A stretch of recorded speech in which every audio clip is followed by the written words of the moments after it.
Halo semuanya, kembali lagi bersama saya dan kembali lagi di video saya kali ini. Kali ini kita akan belajar tentang mengenai kekerasan dalam pacaran. Namun sebelumnya, perkenalkan kami dari kelompok 8 yang beranggotakan 5 orang. Baik teman-teman, selanjutnya kita akan membahas tentang apa sih kekerasan dalam pacaran itu. Definisi kekerasan dalam pacaran itu adalah tindakan dengan unsur kesengajaan yang dilakukan dengan cara melukai salah satu pihak dan terdapat unsur paksaan fisik. Bukan hanya paksaan fisik saja, tetapi juga ada yang lainnya, dan ini juga termasuk dalam kutipan Murray tahun 2001. Menurut Kementerian Pemberdayaan Perempuan dan Perlindungan Anak RI atau menurut KPP RI, kekerasan dialami oleh perempuan yang belum menikah dengan jumlah 42,7%. Perempuan yang mengalami kekerasan seksual berjumlah 34,4% dan didapati pelaku kekerasan berjumlah 10.847. 2.090 diantaranya adalah seorang pacar sendiri.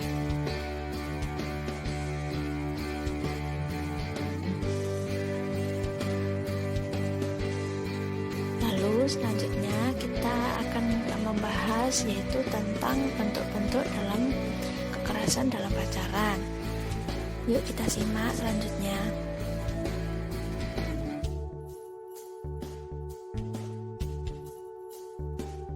Nah, di sini terdapat 5 yaitu bentuk-bentuk tentang kekerasan dalam pacaran. Apa saja? Yang pertama adalah fisik, seksual, penyalahgunaan keuangan atau ekonomi, emosional atau psikologis, dan juga digital melalui internet yang terjadi secara berkelanjutan. Entah itu untuk membangun kekuasaan terhadap pasangan kita, membatasi segala sesuatu, membatasi medsos pasangan kita. Nah, itu juga sangat berimbas yang tidak baik. Nah, yang selanjutnya adalah bagaimana dampak kekerasan dalam pacaran itu. Tentu jika ada bentuk-bentuk juga ada imbasnya ataupun ada dampaknya. Yuk kita cek selanjutnya. Nah, di sini penulis sudah merangkum yaitu berdasarkan dari beberapa literatur review jurnal menunjukkan bahwa dampak dari kekerasan ini bisa berakibat tentang gejala tingkatan depresi yang tinggi, PTSD atau pasca trauma disorder, dan juga penyalahgunaan zat, kesulitan konsentrasi, pola tidur yang buruk, ataupun menyebabkan keinginan bunuh diri. Selain itu juga, si korban ini memiliki perasaan yang tidak berharga dan tidak berguna. Kemudian dampak sosialnya adalah menurut Savitri dan Samai, kemampuan sosial korban kekerasan dalam pacaran mengalami penurunan karena disebabkan oleh batasan. Nah, kemudian di sini terdapat ada faktor-faktor yang mempengaruhi kekerasan dalam pacaran. Itu salah satunya adalah usia individu, ketidaksetaraan gender, suku dan budaya, pengaruh dari teman individu atau pergaulan sosial, pengalaman mengalami kekerasan saat masa kecil, dan juga bisa pola asuh atau lingkungan keluarga yang kurang menyenangkan. Nah, yang selanjutnya ini adalah suatu program yang direncanakan untuk menanggulangi korban dari kekerasan dalam pacaran. Yaitu yang pertama adalah program fokus coping, yaitu suatu strategi kognitif yang secara langsung mengelola stresor.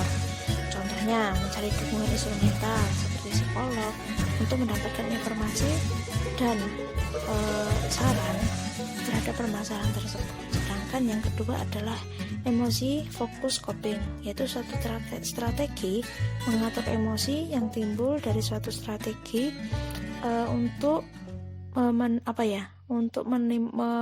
memanipulasi ataupun menekan atau tekanan konflik. Nah, itu contohnya juga bisa melakukan hal-hal yang disukai seperti tidur, seperti jalan-jalan. Itu juga untuk mengurangi rasa tekanan batin atau tekanan psikologis.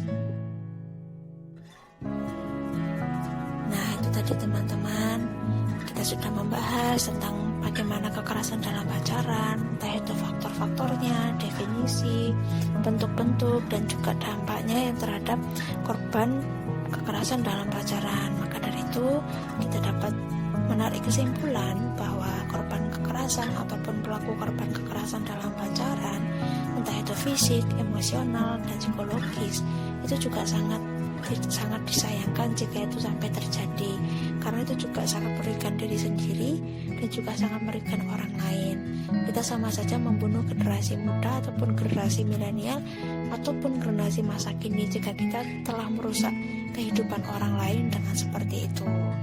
Nah,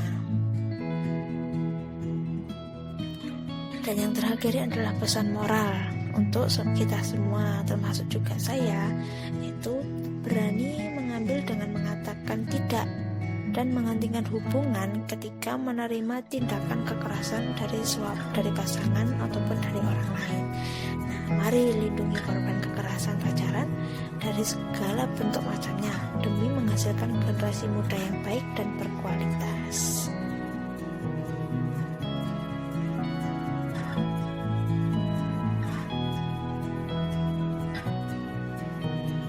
Jadi itu adalah video dari kami. Semoga ini menjadi pesan baik dan dapat diterima dengan baik.